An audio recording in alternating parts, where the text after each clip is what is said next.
2025 সালের বহুল প্রতীক্ষিত সিনেমা বরবাদ, যেটা আসন্ন ঈদ উল ফিতর উপলক্ষে মুক্তি পেতে চলেছে এবং এই সিনেমার স্টার কাস্টে রয়েছে মেগা স্টার শাকিব খান, ইধিকা পল এবং যিশু সেনগুপ্তর মতো অভিনেতারা। বর্তমানে এই সিনেমার হাইপ আকাশচুম্বী হয়ে আছে, আর হবেই বা না কেন। আপনি এই সিনেমার ভিজুয়াল মোশন পোস্টার এবং টিজার দেখলেই বুঝতে পারবেন যে এটা কোন লেভেলের সিনেমা হতে চলেছে। ঠিক আছে ঠিক আছে। পাশাপাশি এটা হতে চলেছে বাংলাদেশের প্রথম ব্রুটাল অ্যাকশন ভায়োলেন্স সিনেমা। ঠিকই বলছি আপা। বর্তমানে এই সিনেমার প্রমোশনাল কন্টেন্ট বলতে শুধুমাত্র একটা মোশন পোস্টার এবং টিজার ড্রপ করা হয়েছে। আর কিছু? অবশ্যই চাচা, কি যে কন। এছাড়াও আসন্ন ঈদ উল ফিতর উপলক্ষে আরো কয়েকটা সিনেমা মুক্তি পেতে চলেছে, যেমন সিয়াম আহমেদের জঙ্গলি, আফরান নিশোর দাগি এবং জাজ মাল্টিমিডিয়ার জিন 3 ছাড়াও আরো কয়েকটা সিনেমা এই তালিকায় যুক্ত হতে পারে। কিন্তু গাইস, বর্তমানে সোশ্যাল মিডিয়ার কিছু গ্রুপে এমন কিছু পোস্ট ঘোরাঘুরি করছে যেখানে তারা এমনটা দাবি করছে যে শাকিব খান নাকি বাংলা সিনেমা ইন্ডাস্ট্রির জন্য একটা হুমকি, আর শাকিব খানের কারণেই নাকি একটা সময় বাংলা সিনেমার ডাউনফল হবে। তুমি কি পাগল হইলে না মাথা খারাপ? তোর মাথা নষ্ট। আসলেই কি তাই?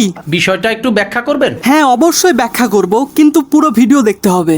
ঠিক আছে ঠিক আছে। তো গাইস, আজকের এই ভিডিওতে আমি আপনাদেরকে জানাতে চলেছি শাকিব খান কি আসলে বাংলা ফিল্ম ইন্ডাস্ট্রির জন্য একটা হুমকির নাম। পাশাপাশি এটাও জানাবো যে তারা কিসের ভিত্তিতে এটা বলছে যে শাকিব খানের কারণেই একটা সময় বাংলা ইন্ডাস্ট্রির ধ্বংস হয়ে যাবে।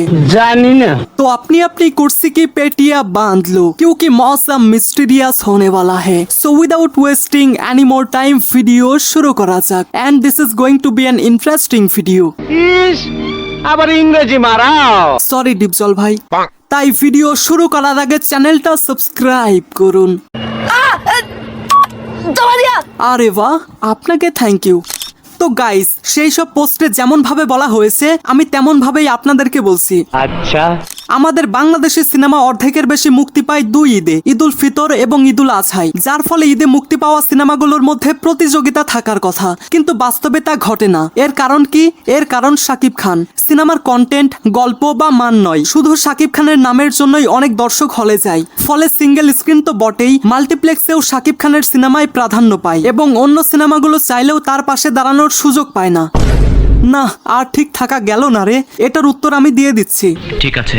আচ্ছা চাচা, আমরা মেনে নিলাম যে শাকিব খানের নামেই সিনেমা চলে, কিন্তু আপনি বা আপনারা এটা অস্বীকার করতে পারবেন না যে বর্তমান সময়টাতে শাকিব খানের সিনেমার কন্টেন্ট, গল্প অথবা মান বলেন না কেন, কোনো কিছুতে কমতি রয়েছে। সঠিক বলেছেন। বর্তমান সময়ে শাকিব খানের সিনেমার কন্টেন্ট, গল্প এবং মান সবকিছুই টপ নচ। যেই রকম কন্টেন্ট, গল্প অথবা মান বাংলা কোনো সিনেমায় আগে কখনোই দেখা যায়নি। সেটা আপনি তুফান বলুন অথবা তার আপকামিং সিনেমা বরবাদই বলুন। বলো কি, তুমি সত্যি বলছো? আবার জিগায়।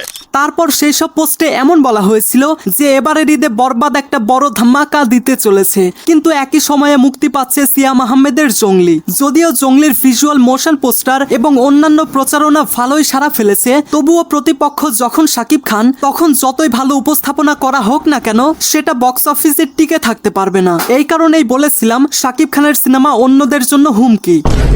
না, আর ঠিক থাকা গেল না রে। এটার উত্তরও দিয়ে দিচ্ছি। প্রথমত, হ্যাঁ, সিয়াম আহমেদের জঙ্গলির মোশন পোস্টার এবং অন্যান্য প্রচারণা ভালোই হাইপ সৃষ্টি করেছে, আর এটা আমরা বিশ্বাসও করি যে জঙ্গলি দারুণ একটা গল্পের সিনেমা, আর এইরকম সিনেমা আমাদের বাংলা ফিল্ম ইন্ডাস্ট্রির জন্য খুবই প্রয়োজন। কিন্তু চাচা, আপনারা যে বললেন একটা সিনেমা যত ভালোই উপস্থাপন করা হোক না কেন সেটা শাকিব খানের সিনেমার সঙ্গে টিকতে পারবে না। কিন্তু চাচা, আপনারা শুধুমাত্র এটাই দেখলেন যে এখন শাকিব খানের নামে সিনেমা চলে, কিন্তু যখন মহানায়ক মান্না প্রয়াত হন তখন বাংলা ফিল্ম ইন্ডাস্ট্রির হাল কে ধরেছিল?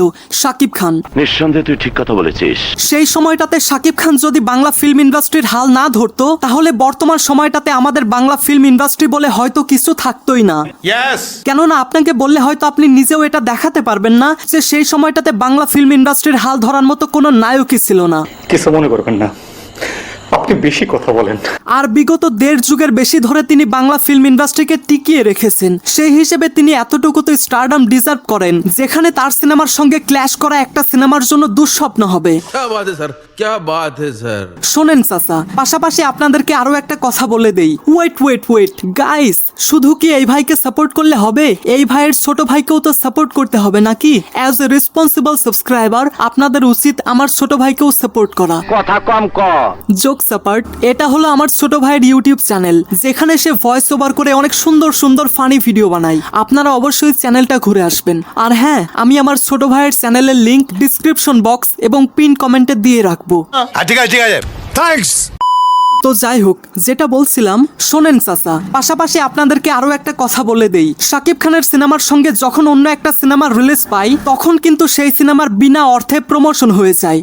আপনি ঠিক বলিয়াছেন। কেননা যখন সবাই এটা জানতে পারে শাকিব খানের সিনেমার সঙ্গে অমুক সিনেমা তমুক সিনেমা রিলিজ পাচ্ছে, তখন সবাই সেই সিনেমার প্রতি অনেক বেশি আগ্রহী হয়ে ওঠে। আপনারা দেখলেই বোঝা যায় আপনি উচ্চ শিক্ষিত।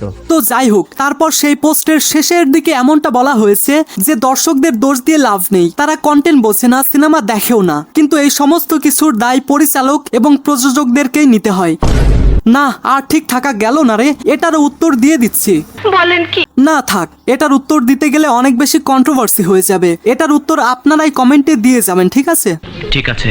তবে আমি জাস্ট এতটুকু বলতে পারি, দর্শক কন্টেন্ট বোঝে এবং সেটাও খুব ভালোভাবে বোঝে। কেননা বাংলা ফিল্ম ইন্ডাস্ট্রি টিকিয়ে রাখার জন্য শাকিব খানের যতটা অবদান রয়েছে, তার থেকে কয়েক গুণ বেশি দর্শকদের অবদান রয়েছে। এইটা আমরা জানতাম। তো গাইস, এই সমস্ত কিছু জানার পর আপনার কি মনে হয়? শাকিব খান কি আসলেই বাংলা ফিল্ম ইন্ডাস্ট্রির জন্য একটা হুমকি? আর কি আসলেই শাকিব খানের কারণেই একটা সময় বাংলা সিনেমার ডাউনফল হবে? এটা সম্পর্কে আপনার মূল্যবান মতামত অবশ্যই কমেন্টে জানিয়ে যাবেন। অসম্ভব। So I hope you like this video. If you like this video, then subscribe to my channel and press the bell icon. Thanks for watching, guys.